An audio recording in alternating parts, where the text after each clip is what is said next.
Good morning and welcome to Rising. We've got a great show for you today. It is the dawn of a new day at our new studio, which we're super excited about. I want to thank the entire staff of Rising and At the Hill for working round the clock to get this place ready. But it's pretty nice, is it not, Niall Stanage? Pleasure to be here. Pleasure to be in these salubrious new surroundings. It Yes. looks great. I like our backdrop. I like our lights, and we're very excited about this. Yeah, we're still working out some kinks, obviously, so please bear with us. And of course, let us know what you think about the studio in the comments. I'm sure we'll be updating some things as we proceed, but we've got a really great show for you today, and I'm excited to get to it because we have some big news breaking, obviously, over the weekend that we want to talk about here. Now, it's been a little more than 2 months since former President Donald Trump survived an assassination attempt in Butler, Pennsylvania. Now the FBI is investigating what appears to be a second assassination attempt at his Florida golf club on Sunday. The Secret Service spotted a rifle barrel poking out of a fence, and agents fired at a man hiding in the bushes along the perimeter of the Trump International Golf Club. The suspect is Ryan Wesley Routh. He fled in a car and was detained after being stopped on the highway sometime later. Now, the suspect's ex-posts in the past showed a tendency for violent rhetoric in the weeks after Russia's invasion of Ukraine in 2022. Routh posted on then what was called Twitter, "I am willing to fly to Krakow and go to the border of Ukraine to volunteer and fight and die." The Trump campaign communications director said in a statement, "President Trump is safe following gunshots in his vicinity." Palm Beach County Sheriff Rick Bradshaw said a witness told them they saw a guy run out of the bushes and jump into a black Nissan. Now, Donald Trump was playing golf at the time, 300 to 500 yards away from the suspect. Law enforcement say they found an AK-47 style rifle, a GoPro camera, and backpacks where Routh was positioned. Donald Trump thanked Secret Service on Truth Social. Quote, "I would like to thank everyone for your concern and well wishes. It was certainly an interesting day. I want to thank the U.S. Secret Service, Sheriff Rick Bradshaw, and his Office of Brave and Dedicated Patriots, and all of law enforcement for the incredible job done today at Trump International in keeping me as the 45th President of the United States and the Republican nominee in the upcoming presidential election safe." Routh has a criminal record dating back to at least 2002, when he was convicted in Guilford County, North Carolina, on one felony count of possession of a weapon of mass destruction, according to state court records. But Secret Service is under scrutiny again. Say that one more time and talk up a little bit. So how was this able to happen, and for future reference, is there any security in the golf course? Well, you got to understand the golf course is surrounded by shrubbery, so when somebody gets into the shrubbery, they're pretty much out of sight. All right, and at this level that he is at right now, he's not the sitting president. If he was, we would have had this entire golf course around it. Well, because he's not, the security is limited to the areas that the Secret Service deems possible. So I would imagine that the next time he comes to the golf course, there'll probably be a little bit more people around the perimeter. But the Secret Service did exactly what they should have done. They provided exactly what the protection should have been, and their agent did a fantastic job. Now, Routh is in court today. So let's start with that reaction there from the sheriff explaining Secret Service did everything right, and this is why the perimeter isn't as exhaustively patrolled as you might expect. I think that's going to come as cold comfort to a lot of people after what happened in Butler, Pennsylvania. Obviously, the Secret Service director, Kimberly Cheadle, resigned in the wake of that. Some really appalling security failures with the shooter there taking a shot at Trump, hitting him, killing someone in the crowd from a rooftop that most people think ought to have been secured. I mean, why is that outside the perimeter if you can hit Trump from that distance? Those are questions members of Congress on both sides asked at the hearing. Now, in this case, I get that it's, there's ample places, I guess, to hide on a golf course. But the idea that, well, he's not the sitting president, so he has slightly less security. I mean, he's running for the presidency. He's a very in the public eye sort of person. There's a lot of crazy people out there. He is a high risk target, a person of significant public interest. The idea that he doesn't have maybe enough security because he's not the sitting president sounds like a ludicrous excuse to me. So I think there are two parts to this, right? One is the actual agents on the ground clearly did a better job this time around. As far as we know, an agent spotted the barrel of a rifle poking through the undergrowth. That agent seems to have taken immediate action. This was happening on a golf course, I believe, around 1 or 2 holes away from where former President Trump was actually golfing. So well done in that sense for the Secret Service being diligent and being observant. The problem, they didn't wait for him to shoot. The shots came from the Secret Service. Right, I was exactly. Glad to hear that finally. Now, in Butler, I mean, there are all sorts of failures, and you've outlined them there, including just the simple fact that in Butler, the guy was able to get onto a rooftop with a line of sight to an open-air rally. That's insane stuff. Now, there is a separate question, I agree, about the broad protection for Trump. As a former president and someone with a 50-50 shot of becoming the next president. It is interesting to me, Robbie, that I was looking this up, and the actual number of people in the Secret Service dedicated to protective duties has declined even as the Secret Service's budget has increased. That seems an incongruity for a start, and clearly if you have 2 assassination attempts against the same person within 9 weeks of each other, that obviously begs pretty serious questions. He's faced more assassination attempts than Kamala Harris has done sit-down interviews since becoming the candidate. Let's talk a little bit about the shooter himself. So this happens to be a person, alleged shooter. Ryan Wesley Routh has a significant social media presence, actually has been someone of a political and activist nature, someone who was involved, who has been interviewed by the media. There was write-ups about him or that he contributed to in the New York Times and Semaphore for trying to drum up support for the Ukraine war. He was actually involved in trying to get volunteers, U.S. trained soldiers in Afghanistan, to come volunteer with Ukraine. So his political trajectory is pretty clearly fleshed out from his presence, that he was formerly a Trump supporter, at least a Republican, but is now very much a kind of never Trump person and was in support of Joe Biden and Kamala Harris. You know, we're always trying to scrutinize shooters' motives. Like the guy in Butler, Pennsylvania seems more like just your garden variety lunatic, unwell, just looking for something to do to make a big splash attention. Whereas this person might have more surface level discernible political motivations. I think that's right. I was struck myself when he was first identified about how well practiced we've all become at these kind of situations. So as soon as the name came up, I went to social media before his profiles were going to be scrubbed to see what he was saying, you know. It was overwhelmingly about Ukraine, very emphatically pro-Ukraine, hardly even reaches the mark of the kind of views he was expressing. Some of them did seem honestly a bit eccentric, to say the least. He was suggesting on one occasion that President Biden should somehow give leave to all American members of the military so they could go as private citizens to fight on behalf of Ukraine. That isn't the view of a balanced person, but yes, I mean, it's clear that he did have some political views. So some reactions to the attempted assassination. Obviously, Kamala Harris said that she was glad Trump is fine, and so did Joe Biden, and there's going to be more looked into it.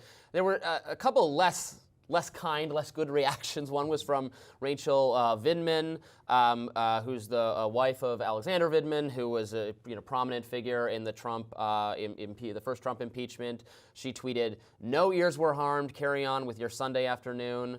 Not a very nice thing to say. And Adam Kinzinger, I noticed, said, look, a former Republican representative turned kind of fixture on CNN, anti-Trump person. He wrote on X, look, violent rhetoric is wrong and has no place, but MAGA pretending they didn't light this fire is gaslighting to the 100th power. Since Trump showed up, our politics has gone to crap, literally just accusing a group of people of eating our pets, et cetera. I think it's not good. Look, yes, there's a lot of heated rhetoric from Trump and on both sides and on all sides. But in this case, I think it's weird to, I'm sure MAGA people are going to say the heated rhetoric from Democrats or the media, whatever, contributes to that. And I'll push back on that when they say that, because I think heated rhetoric is very lazily attributed to being the cause of people committing violence. But it seems wrong here to say that, it's actually Trump's fault that someone targeted him for the crazy things he says. I think there's a whole separate conversation to be had about the heated rhetoric and inflammatory rhetoric. I think we disagree in that I don't think it's symmetrical. I don't think the left does it as much as the right, or the people who do it on the left are these sort of media characters rather than former presidents of the United States. Having said that, the likes of the Vindman quote, I think, is just lacking in taste and basic decency. And the thing that overall frustrates me about these kinds of situations is people make arguments that they would never make if the political affiliations were reversed. If, and thankfully this did not happen, but if former President Obama were golfing and there was a guy with an AK-47 targeting him 2 holes ahead, nobody on the left would be making light of that, as they shouldn't, but when they do, it's Trump. Absolutely, very good point. I did see some of those like Mueller, she wrote accounts, very Dem partisan accounts, you know, flirting with, I don't even believe this happened, or inside job, or kind of thing. Just always a good reminder, it's not, media likes to print, it's only crazy thinking on the right. No, there's some crazy thinking in the pro-democratic category as well. All right, that's our first segment in our new studio. We got that one under our belts. Lots more Rise to come. Stay tuned. Laura Loomer is a conservative influencer whose name will sound familiar to those in the Twitterverse. Loomer has become known to her 1 million followers for undercover operations, attacking those on the left, and racist content. But last week, Loomer took on a more public role. She travelled with former President Trump for the debate in Philadelphia, and then after that, she attended memorial events on September 11th. Now, those visits drew criticism across the aisle, given the fact that Loomer has previously called 9/11 an inside job. Even a Trump acolyte, Congresswoman Marjorie Taylor Greene, is condemning the far-right activist for going just too far. And that is only scratching the surface of Loomer's controversial past. She has described Islam as a, quote, cancer, and used the hashtag Proud Islamophobe. 2 days before she travelled with Trump to the debate, she wrote on X, "If Kamala Harris wins, the White House will smell like curry, and White House speeches will be facilitated via a call centre, and the American people will only be able to convey their feedback through a customer satisfaction survey at the end of the call that nobody will understand." Republican Marjorie Taylor Greene, who used to be friends with Loomer, responded on X, writing, quote, "This is appalling and extremely racist. It does not represent who we are as Republicans or MAGA. This does not represent President Trump. This type of behavior should not be tolerated ever. Laura Loomer should take this down." To which Loomer responded, saying Greene was just jealous of her access to Trump. Republican Lindsey Graham also criticized Loomer, saying, quote, "She's toxic," while Senator Tom Tillis called her a crazy conspiracy theorist who regularly utters disgusting garbage intended to divide Republicans. And this was what Trump had to say about Loomer. Laura Loomer doesn't work for the campaign. She's a private citizen and longtime supporter. I disagree with the statement she made, but like the many millions of people who support me, she is tired of watching the radical left Marxists and fascists violently attack and smear me. Meanwhile, Trump's running mate, J.D. Vance, who is married to an Indian-American woman, was asked how he felt about Loomer's remarks. Let's watch. Now, you asked about Laura Loomer. Look, Laura Loomer is not affiliated with the Trump campaign. She said something about curry in the White House that I first read about this morning, actually, because I knew that you would ask me about it. Look, Kristen, I make a mean chicken curry. I don't think that it's insulting for anybody to talk about their dietary preferences or what they want to do in the White House. I think what Laura said about Kamala Harris is not what we should be focused on. We should be focused on the policy and on the issues. And look, so yeah, do I agree with what Laura Loomer said about Kamala Harris? No, I don't. I also don't think that this is actually an issue of national import. Is Laura Loomer running for president? No. Kamala Harris is running for president, and whether you're eating curry at your dinner table or fried chicken, things have gotten more expensive thanks to her policies. But former White House Communications Director Anthony Scaramucci said it made sense Trump was surrounding himself with Loomer. Let's watch. Anthony, does it make sense to you that he would now have her around? It makes total sense. It fits like a jigsaw puzzle piece perfectly because all the normal mid-of-the-range Republicans have left him. Some of them are tepidly supporting him, like Governor Nikki Haley, but he wants nothing to do with her. And he's gravitating to these alt-right people that help write the Project 2025 and all the different things that are going on. He likes it, and she gets him in trouble all the time. You know, she came up with the turn black. I'm sorry I'm saying that on your air, but that was Donald Trump's words, not mine. Right. And the thing he said at she said the NABJ thing. That's her stuff. Okay, you follow her on Twitter. It's some of the most incendiary, disgusting stuff. But that's him. There's a very big part of his personality that lives in that space. So, look, Laura Loomer, sort of a crazy person, I would say. She first came to my attention when she was banned from Twitter, which for all I know was illegitimate and wrong-founded and had to do with pressure the company was improperly receiving from federal authorities. But she then handcuffed herself to the Twitter headquarters in New York, I believe. She handcuffed herself to the door, had to be involved with police there. And then she's also, although none of this came up in this, Laura Loomer has just been in the news cycle constantly for the last few days as a close advisor to Trump, saying these controversial things. What she was known for a while was running the most anti-Ron DeSantis Twitter account in the world, like more than your most COVID-pilled partisan Democrat couldn't hold a candle to the vicious lies she was saying about Ron DeSantis during the Trump versus the period of time where Trump and DeSantis were combative or not getting along, or Trump saw DeSantis as a political rival. She was just a sledgehammer against DeSantis, sometimes reposting that made up things. So she actually has a lot of enemies on the right because people remember her for that and thinks her smears were very unfair. So I'm not surprised to see people like Marjorie Taylor Greene even saying this is a toxic influence on Trump.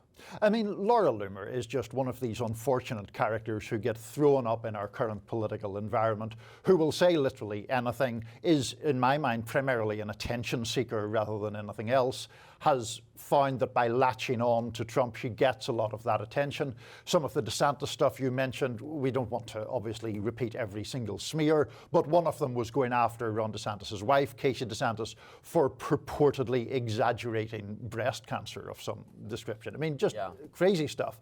The issue, I mean, I sometimes think people get two things confused here. One, which is freedom of speech on social media or wherever. But the other thing is, what is such a person doing in proximity to the Republican nominee for president? That's really where the problem is. We're going to have crazy people in a country of 300+ million people, but that doesn't mean that they should be flying with a former president to commemorate September 11th, while with the other side of their mouth saying it's an inside job.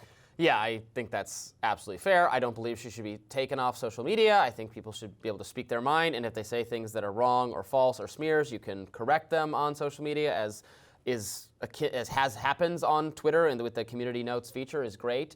That said, I think it's perfectly fine to criticize her and her proximity to Donald Trump. This is not, and how does this help advance his agenda, right? J.D. Vance now has to answer questions about it on TV. Like, this is doing him no favors. And he's pretty good at, rolling with the punches and performing well in interviews. But I'm sure the Trump people would rather be talking about, the issues that shows Donald Trump winning on the economy, on immigration, all that stuff. They have to spend time, it helps the media have something. If you're on the right and you think the media is unfair to Republicans, well, whatever. It's a gift to them that there are these people, not just random people online, but people Trump is traveling with who are saying crazy things that then the media is going to seize on them and grill J.D. Vance and Trump and whoever on them. It's just a waste of time to provide no benefit. Like, she's not this amazing strategic tactical genius that he needs her advice or something. She's just a sycophant, and he can't help himself sometimes. But doesn't that very point go to one of the problems with Trump, which is the idea that he prioritizes or elevates sycophancy above any notable belief in principle or conservative policy or anything else, that he is surrounded by these kind of courtiers, which ultimately creates problems for him. And even if you look at the debate performance against Kamala Harris, which was widely panned, it seems to me that a lot of his errors there were repeating these things that he says at rallies or to his dinner table at Mar-a-Lago, and everyone tells him how right he is, and then you put that in front of a mainstream audience and people recoil from it. People, I think, recoil from Laura Loomer and people like that in very significant ways, and the idea that Donald Trump is sort of comporting himself around these people is not very beneficial. Yeah, it's the disconnect between doing well on social media and doing well in real life. Exactly. Like the Republicans, Trump's campaign advisors, they got to remember, you got to win normal, non-online people too, even with these, more provocative, contrarian personalities who are popular on social media. I'm not saying like that can help, but there's not enough to win the election based on that. Republicans have to remember that they got to win some normie, independent-minded, pretty mainstream thinking people who are just upset about the economy and don't want Kamala Harris's policies, but don't know if they can vote for Trump because they don't like the antics. I don't know how well he's reassuring those people. And just very quickly, Robbie, on that point, I do think you hit on something really important there, which is in social media, you can make a lot of money and be quite famous with 1 million followers, which I think Laura Loomer has. That's roughly 1/3 of 1% of the population of the United States. And in that disconnect is the problem, electorally speaking. If they all lived in Pennsylvania and they were all motivated to vote for Trump because of that reason, then it'd be worth it, but I don't think they do. We'll be back with more Rising right after this. They're eating the dogs. They're eating the cats. They're eating the pets of the people that live there. People of Springfield, please don't eat my cats. Why would you do that? Eat something else. People of Springfield, please don't eat my dog. Here's a catalog of other things to eat. Catchy tune. The internet remains undefeated. That is one of the latest creations of the pet-eating Haitians rumor born out of Springfield, Ohio. That rumor did go viral after a picture purporting to show a Haitian migrant walking down the street of the city with 2 geese in tow. Come to find out, it's more complicated than that. That was in Columbus, Ohio, not Springfield, and the geese were apparently not for dinner. According to TMZ, the man removed the birds from the street after they were hit by a car. The Ohio Division of Wildlife confirmed that. The agency also told TMZ there was no further indication that he took them home for dinner. But despite that, Donald Trump's vice presidential nominee, Senator J.D. Vance, doubled down on the false story, pushing it on CNN's State of the Union with Dana Bash Sunday. Now, we're going to get to that later in the show. But meanwhile, Erica Lee, the Springfield resident whose Facebook post sparked the rumours, well, she's now backtracking. She had initially posted about her neighbour's missing cat, and she said the feline was attacked by a Haitian immigrant. But on Friday, Lee told NBC News that she had no first-hand knowledge of any such incident, and she regrets sparking the fallout. She has since deleted the post, but the damage is done. On Thursday, Springfield City Hall was evacuated after a bomb threat was issued to, quote, multiple facilities. And on Friday, the Springfield City School District closed 1 middle school and evacuated 2 elementary schools. Well, look, I think obviously anyone making death threats ought to be condemned, and that tactic should be condemned, and it's very bad, and no one should be spreading false rumors about what's going on. And, you know, just like believing pictures you see on the internet is not helpful. We got to track those down and find out that, like, there was a case of a pet cat being killed or something, but that was not done by a Haitian migrant, and that was in a different city as well. And then the guy with the birds apparently was just cleaning up the street, which is a good thing. We want that to be done. Now, I will say, there have been reports from residents in Springfield, Ohio, complaining at public meetings about geese and ducks disappearing from parks. That's very different from saying people's pets are being grabbed. There's no actual reports of pets being attacked.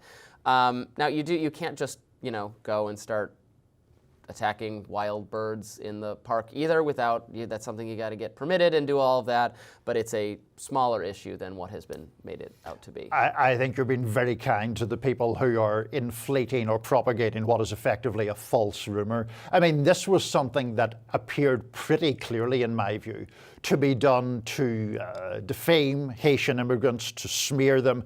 It was such a sort of trope that people are going around eating your pets, and then once the people who propagate that false story are called out on it, they take refuge in these things. Well, there was a goose there was a cat there. And it's just like, no, the accusation that was made was a false accusation, according to all the evidence we have at the moment.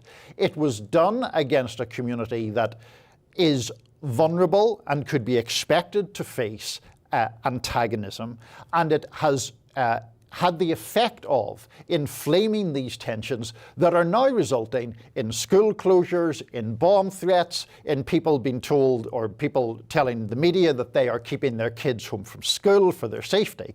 It's a pretty disgraceful situation.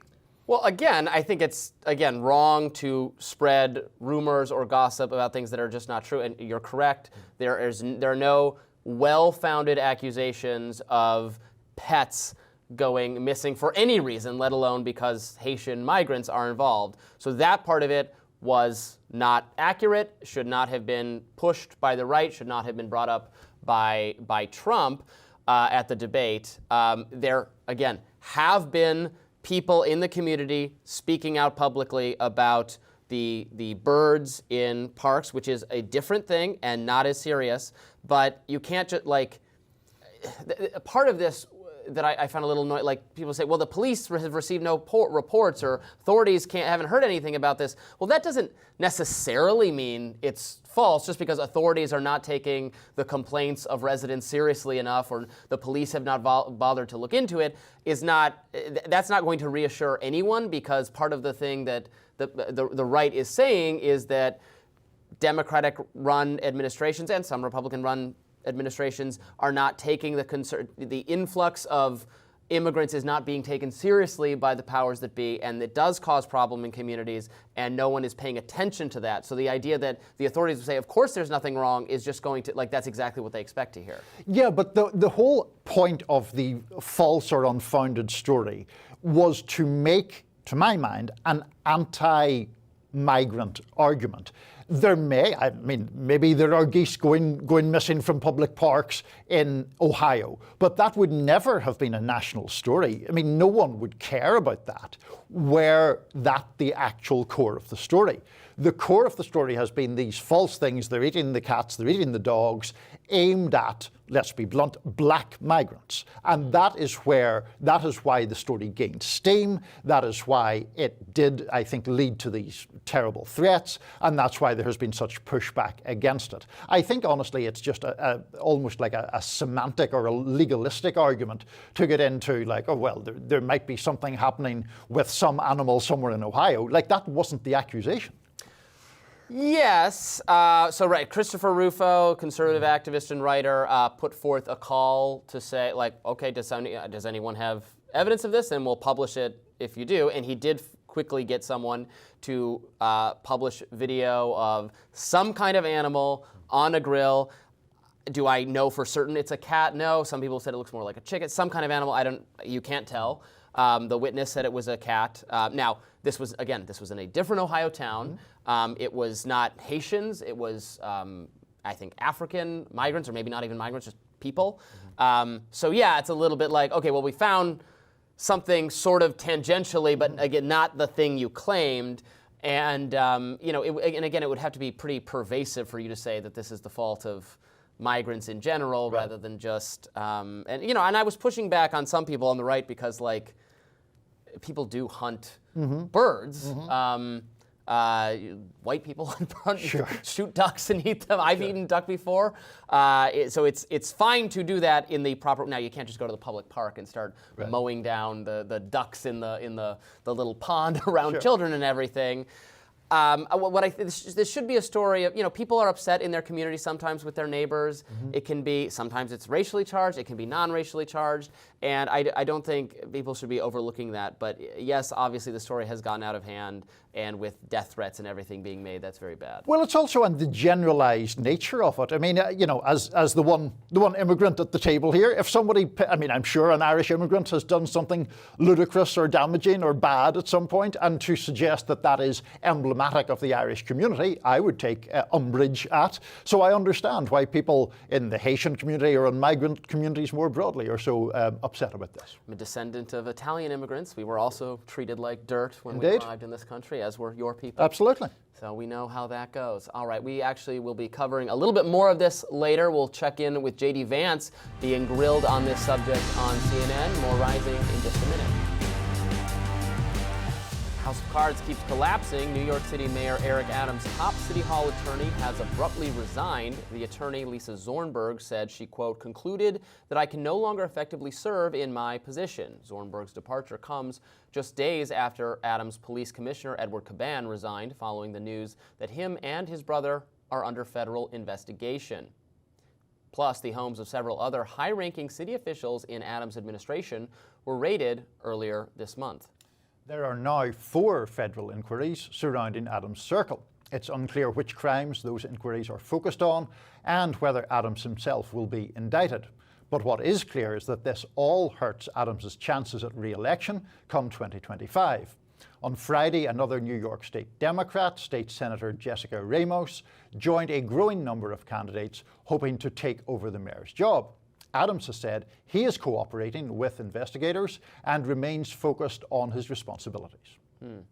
So this is, tied to all of these investigations into Eric Adams, his campaign, his inner circle. There's one investigation that hinges on Turkish influence, whether the Turks gave improperly money to the Adams campaign, and some people are involved in that. And then there's a variety of other investigations. So this resignation from this Zornberg person was very abrupt. She just put out a letter saying, I resign, thank you, that's it. It was, I think, unexpected and surprising, apparently, to Eric Adams. This is someone who had a reputation for integrity, and so it's doing a little bit of reading between the lines, but what I think people think this resignation suggests is that she is uncomfortable with the level of corruption she has become aware of, does not want to be tainted by it, and is exiting the administration. For sure. Now, this is a tricky one to talk about, I think, because we do have to stress there have been no charges yet leveled against anyone, and everyone protests their innocence and no wrongdoing and all the rest of it. That said, of course, the argument of no smoke without fire comes in, and there have been, for a long time, controversies or questions around people close to Eric Adams. In New York and in the New York media, there's been a lot of coverage of people who seem simply ethically sketchy. And whether that comes to a criminal head or not, we'll have to see.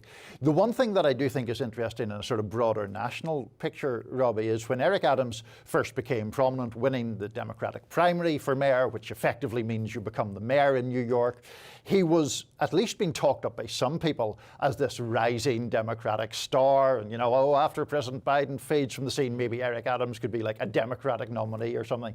We're a very long way away from that, I think. I think his image has taken a real tarnishing over the past couple of years. Sure, he's always been very unpopular with progressives, with the left, because he's a former policeman. Right. It was perceived and sort of run on a tough-on-crime platform or need to bring the city under control platform, which has made him unpopular with the left. At the same time, I don't know that he's balanced that out, I guess, by becoming more popular with people on the right. I don't see any conservatives really coming to his defense, because now he's in trouble for corruption adjacent things. It's not even really about his policies. I think the perspective of even a lot of people who do think the government needs to do more, the mayor ought to do more about crime, or even have more policing. I think the perception is that they have not succeeded in that, or just doing more or having more police on the subway, but they're not actually even doing anything. They're just standing around. There was that whole controversy. Right. He's not really endeared himself to anyone.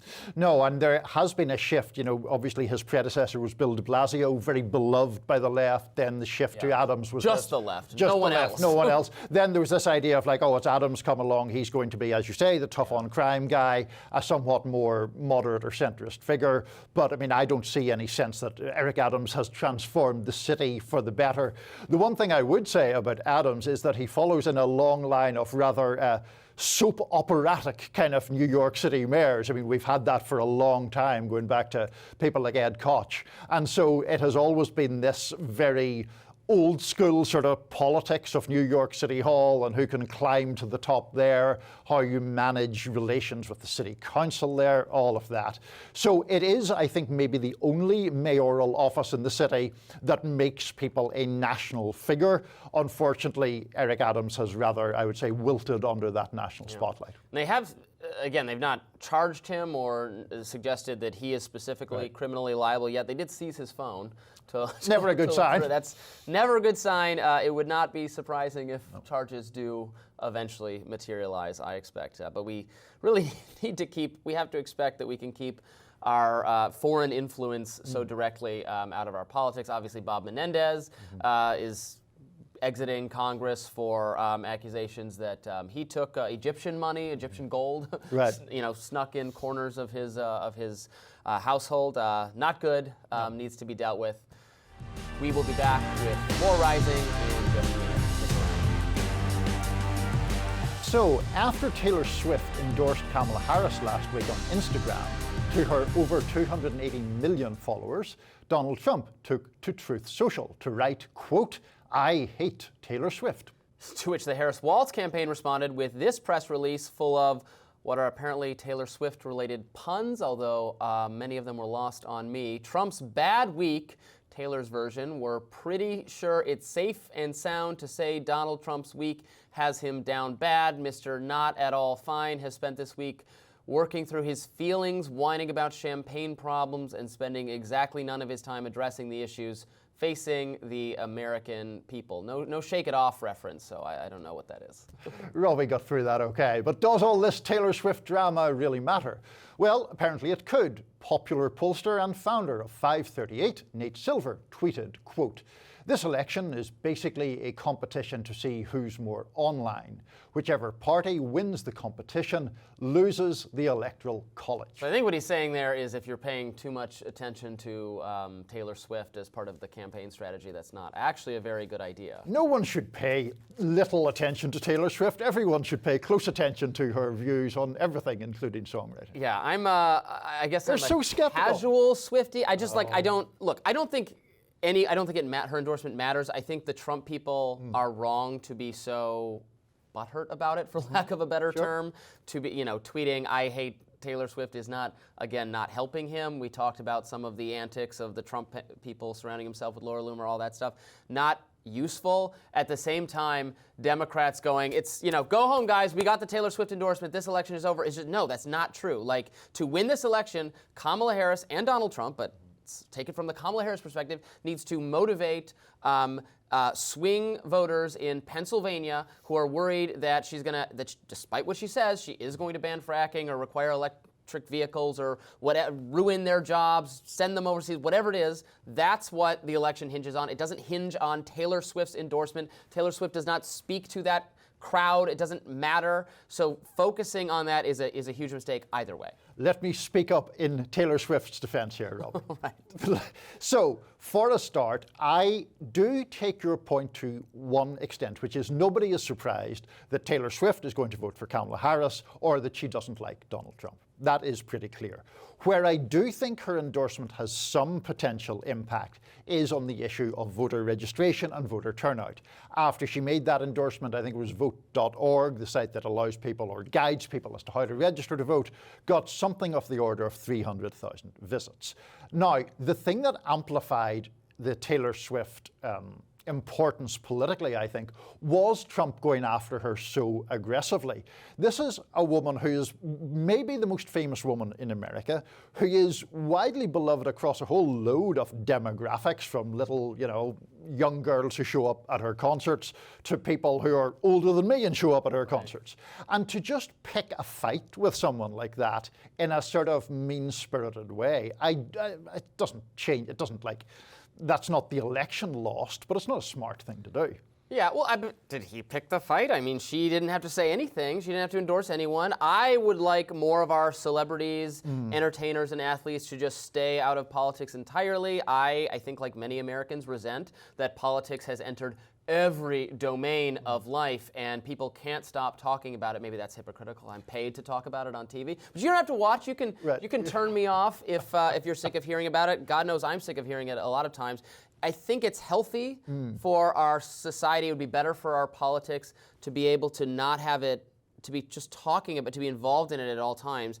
And as obviously celebrities being involved and giving their opinions is nothing new. It's been going on for a while. I think many Americans would just rather not hear from them on this subject. And Taylor's not, and let me just say, Taylor's not the most significant offender here. She put out one statement. She endorsed Biden last time.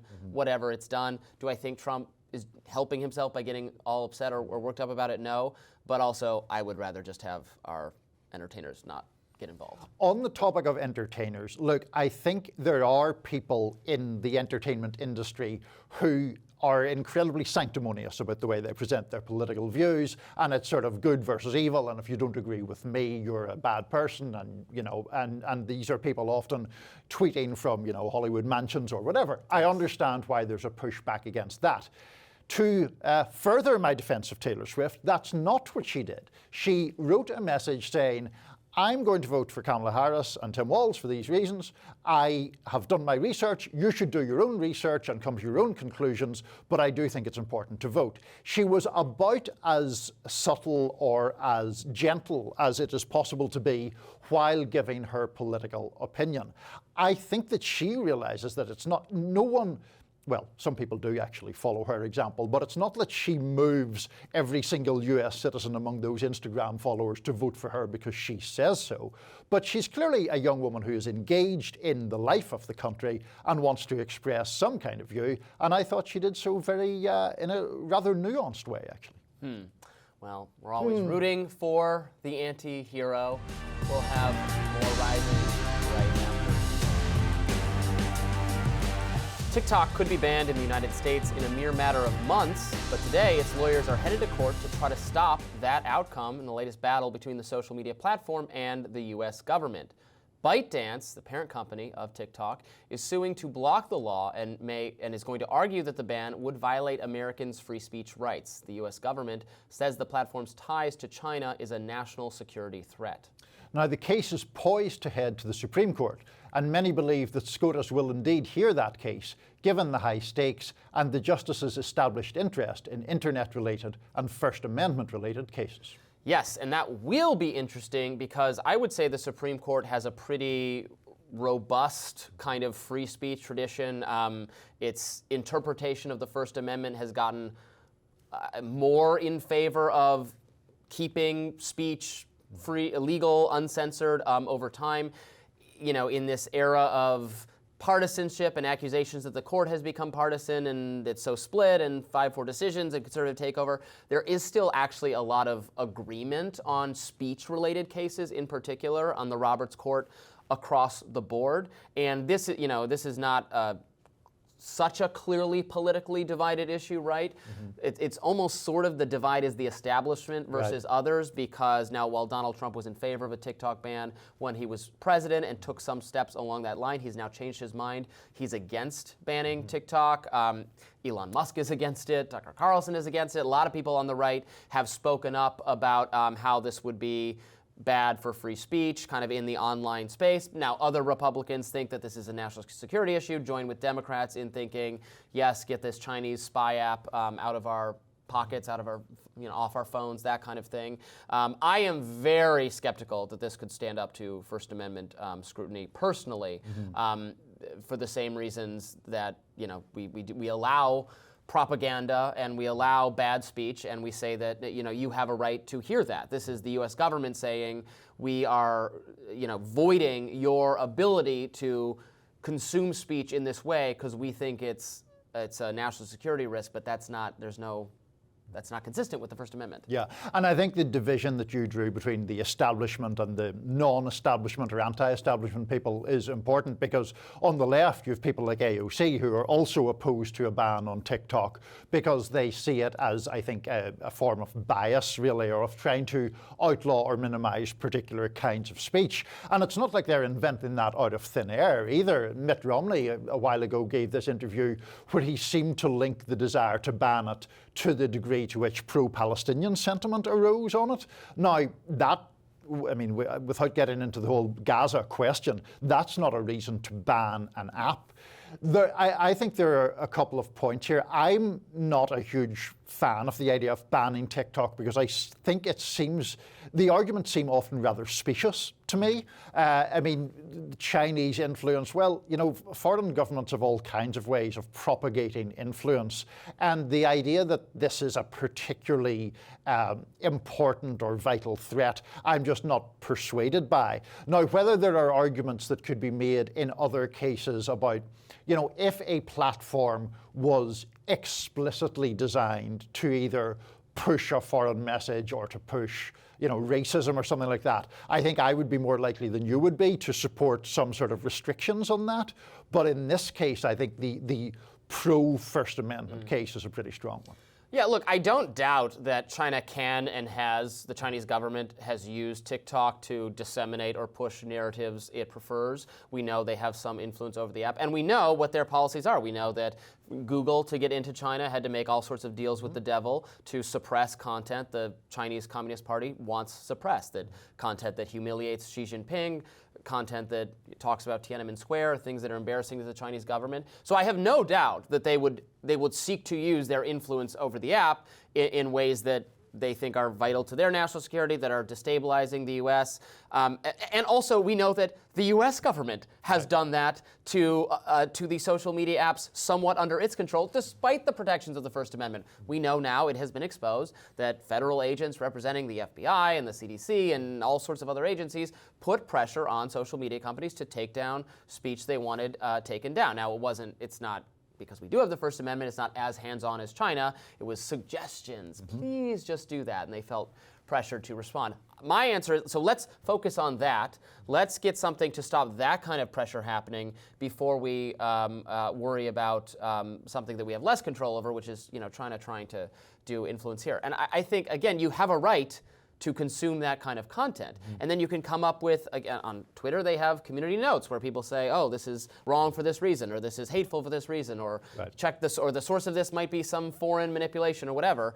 Letting people address that is better than denying everyone access to it. And related to that, the big argument that one often hears made against TikTok is this idea of data privacy as well. The Chinese will be able to see what you're doing and where you go online and all of that. But are the people who make that argument opposed to invasions of digital privacy generally, or only when it's a Chinese app that is doing it? I think the issue of digital privacy is a massive issue, but sometimes that argument seems to me selectively applied against TikTok, where it's considered fine to have Facebook or Google or whoever have enormous amounts of our private data in their own control, and they could at least theoretically use it as they wish. Yeah, that Pandora's box is just already opened. It's too late. We have signed over so much of our data to all of the social media companies. If they were not getting it directly through TikTok, they could actually buy it. They could purchase. It's available for purchase. I think a lot of people are, you're right, uncomfortable with the amount of data that they've maybe without their necessary. I mean, you consent when you don't read the fine print, but when you log into the social media company, you are giving them those permissions to learn about you, and they're observing things about you, right? They're seeing what kind of content you engage with. They're learning what kind of things you like to buy, and then they're recommending things to you based on that. It's not always and necessarily nefarious, but obviously can be harnessed and used for nefarious purposes, but just seems pretty unavoidable at this point. No, I think that's true. Just to sort of wind this back to the political realm, Trump has obviously flip-flopped on this, essentially, gone from the ban to anti-ban. Why do you think that is? Well, it seems like he got lobbied a little bit by some Republican donors who thought it was that they were going to lose out because of it. But his stated reason for flip-flopping is that and this is not wrong, that if you ban TikTok, then that actually adds to builds up the market power of, for instance, Facebook, a rival firm. And Trump has more problems with Facebook. Now, Mark Zuckerberg has really tried to make nice with him, correctly admitting, in my view, that they were pushed to do moderation that they were uncomfortable with, and they regretted, and they wouldn't do it again, and that Mark Zuckerberg has said he's not making an endorsement, he's not getting involved in elections, he wants to be hands-off. Again, I think that is smart and good, but Trump has been so combative with Facebook, he's like, well, why would I want to help out them? And there is something to that. Maybe it could be presented in a less self-serving manner than Right. that. But just, shutting down, we're all concerned about tech monopolies and consolidation. Well, if you ban or eject a major platform, you are empowering what remains, and you're going to actually make the monopolies, if you think it is a monopoly, more likely, which it would not be a good thing. Yeah, I mean, We want competition. Right. I mean, there's an argument for sure against the government picking winners and losers, is the way that tends to be articulated on the Conservative side. I think that's a valid argument. I am highly skeptical that actually in his heart and soul Donald Trump is opposed to the government picking winners and losers. I think he's opposed to people who he dislikes and in favor of people who he likes, which is a different argument. Well, that does it for us today on Rising. Thanks for tuning in our first episode in this new studio. It's been a lot of fun. Let us know how you thought it went. If you've got any suggestions for us, I'll be happy to read them in the comments. Be sure to like, share, and subscribe so you never miss any content. And for those of you who like to listen while on the go, we are available anywhere you can find podcasts. And I'll see you back here tomorrow. Bye-bye.